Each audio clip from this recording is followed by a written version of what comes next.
السلام عليكم ورحمة الله تعالى وبركاته كسر القليد ديزاينز مر والبا kala socotaan cilmiga kombiyuutarka iyo barnaamijyada multimedia cashirkan wuxuu ku saabsan yahay sida loo isticmaalo clone stone inta badan waxaa la isticmaalaa shay marka koob aad ka sameynayso meel kale ayaad keenaysaa automatically clone-ka waa kale intaana laga helaa clone stone s ayaa lagu doortaa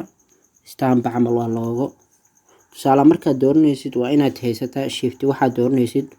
tusaale lugtaana u baahan tahay qayb ka mid ah shift ayaad alt ayaad qabanaysaa kadibna click ayaad ku siinay meesha rabta ayaad ku geynaysaa hadda waxaad jeedaa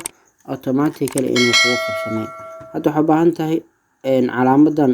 gacanta inaad dooratid click ku sii kaliya meesha rabtid u geey click ku sii hadda baawarku muxuu ahay markii hore hal gacan uu lahay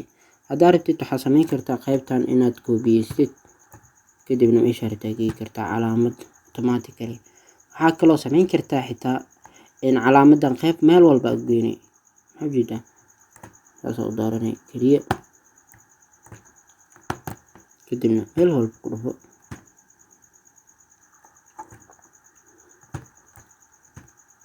saasoo samayn kartaa clone stone waxyaabaha ku qabanaya ay qayb ka tahay intaas ayaan kusoo gabagabeynaa haddii aad ku cusubtahay channelkeena fadlan subscribe like share si asxaab badan ay ugu faa'iideystaan adigana aad ka mid noqotid mar walba daawadaha ugu horeeya daawada fiidiyoyada aan soo gudbino